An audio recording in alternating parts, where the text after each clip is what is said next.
Welcome to my storytime vlog about the first time I performed at the BET Awards and all of the drama that surely did ensue. It was a lot of drama, so here we go.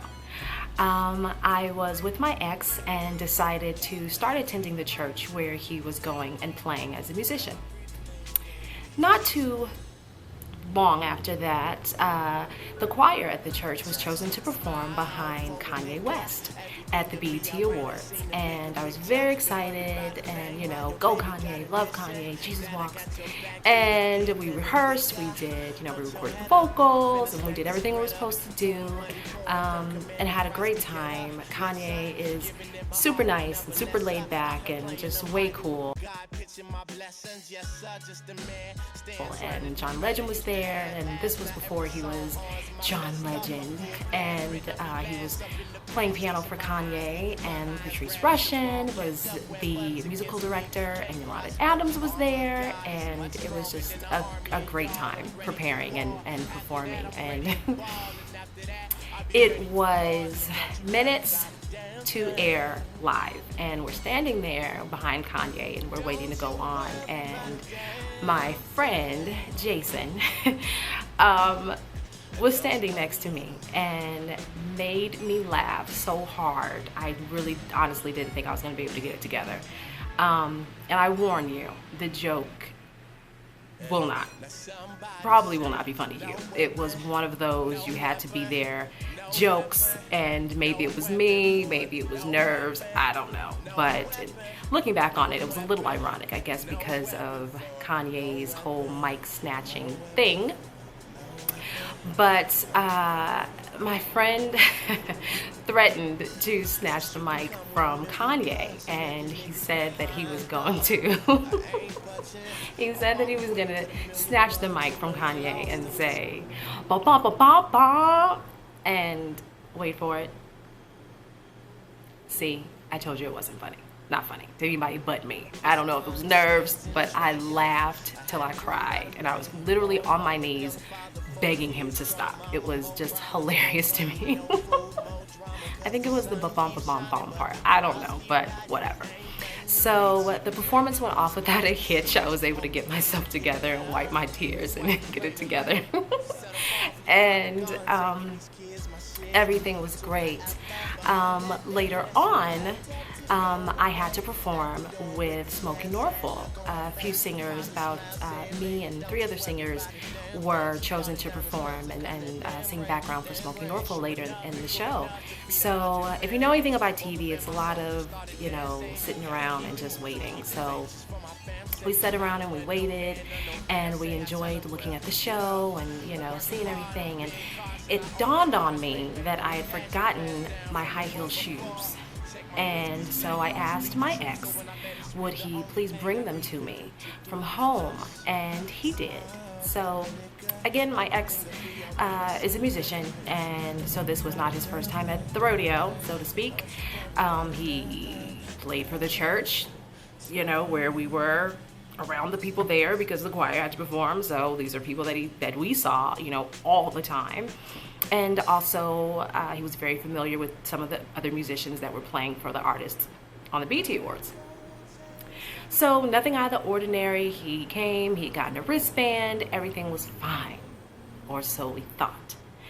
Then, a woman who will remain nameless, who was hired by this church, even though I didn't feel like she should have, and I told the powers that be when they were trying to hire her that listen to the discernment of the Holy Ghost and don't do it because something was off, something wasn't right in the buttermilk.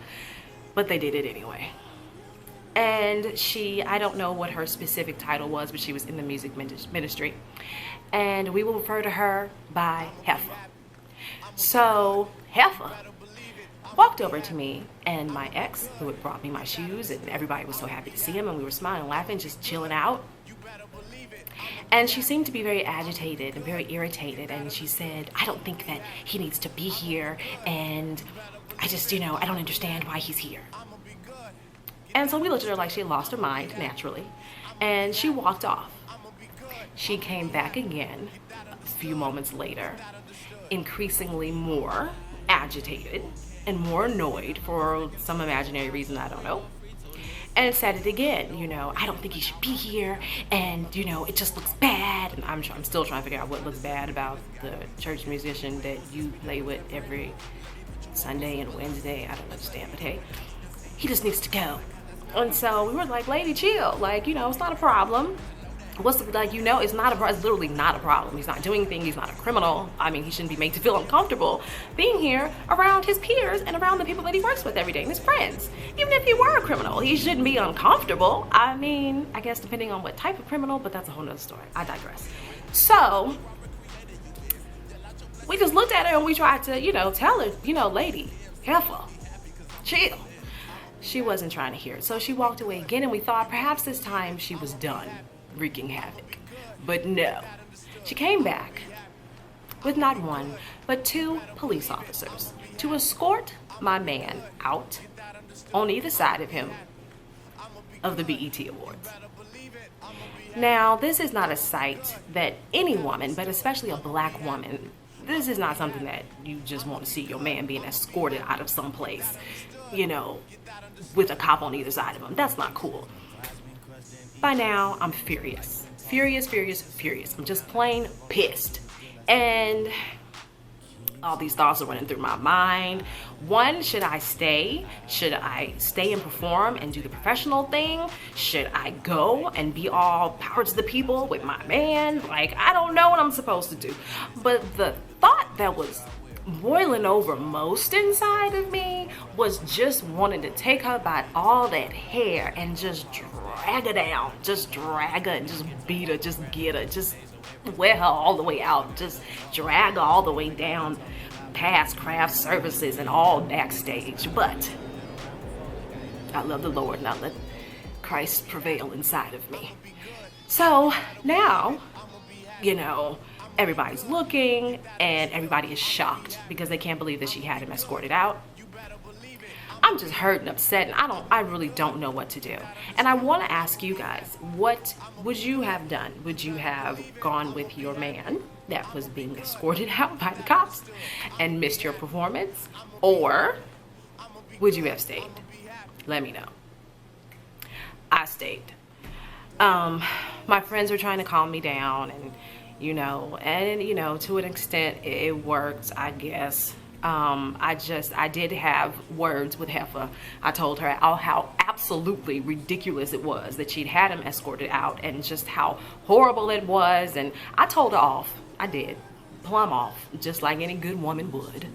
And, you know, my friends tried to calm me down, but they were very shocked because I'm mostly very quiet and very reserved and, you know, just a sweetheart. I really, really am.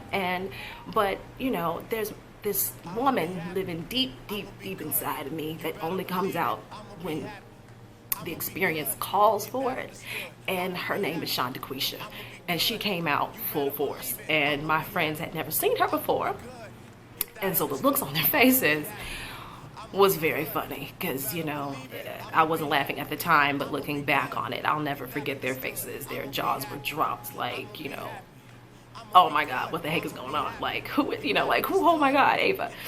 So, because they're used to, you know, little quiet Ava, and, you know, I was letting this woman have it. I really, you know, I really had to think about it. Are you going to try to get your man fired? Like, because, you know, you have to know how far to go. Do you know, want to go just far enough to tell her off? Is it going to be too far to where he gets fired? Figure it out. But, you know, they tried to calm me down, and they did, and everyone told me to stay.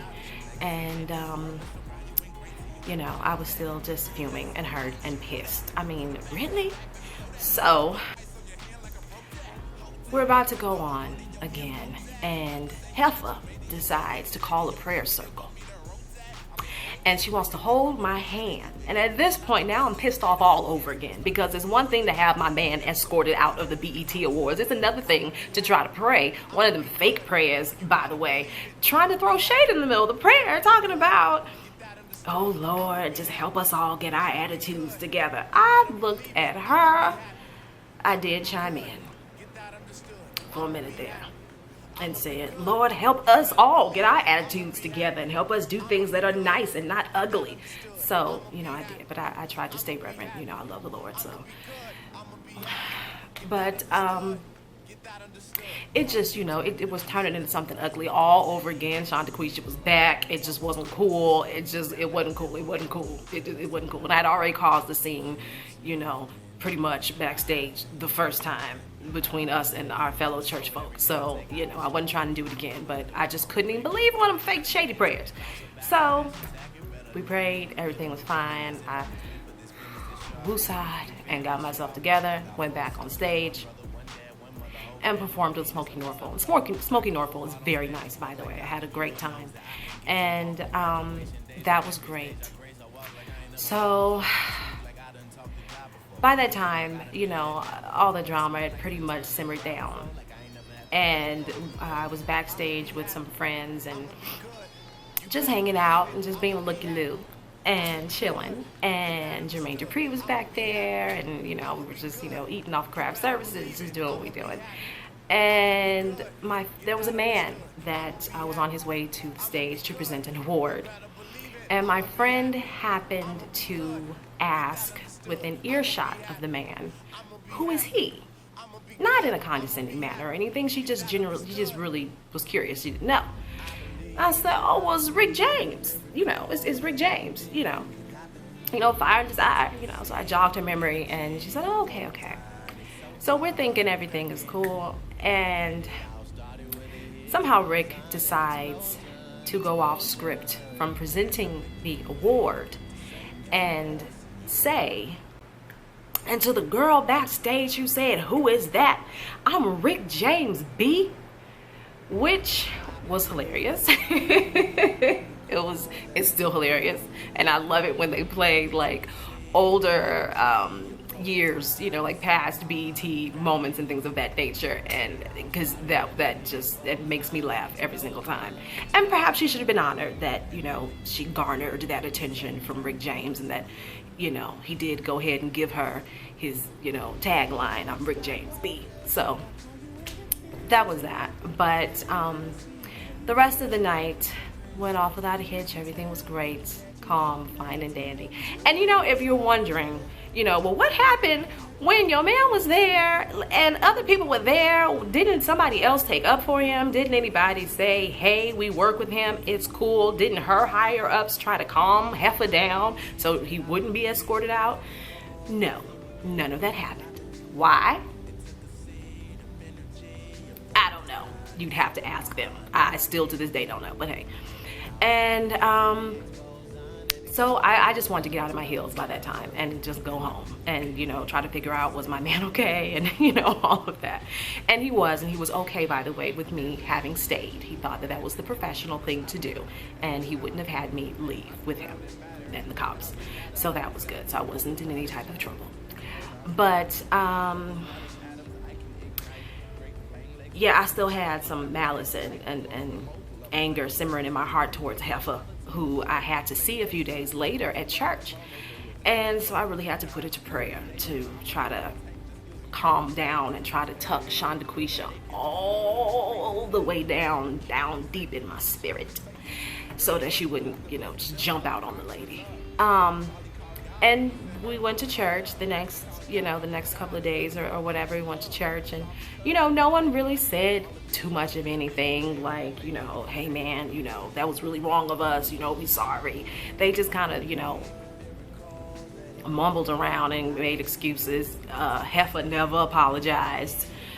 She was never reprimanded, to my knowledge. I was gonna try to write a letter to the pastor and get her fired, but I decided to let God be God and just let it go and keep the peace. But you know, but I never spoke to her again, because you're not gonna be able to hee and kiki and ha-ha it up with me after you didn't have my man escorted out of the BET Awards. Like, that's not what's gonna happen. No, it's not. I wish you would come say something to me, Heffa. No, not happening. So I still, to this day, I don't think I've spoken to her really since. So I have forgiven, though, so don't worry. I'm not going to hell. My soul's not in jeopardy. I have forgiven Heffa, but that was still janky and shady, and she's glad that, she needs to be glad that Shantaquisha does have the Holy Ghost and didn't pull her down by all that hair she had on her head. Anyway, that is my story. about the BET Awards. And yes, please do leave in the comments below what you think. Would you have stayed or would you have gone with your man? I really want to know. Anyway, God bless you guys. Thanks for watching.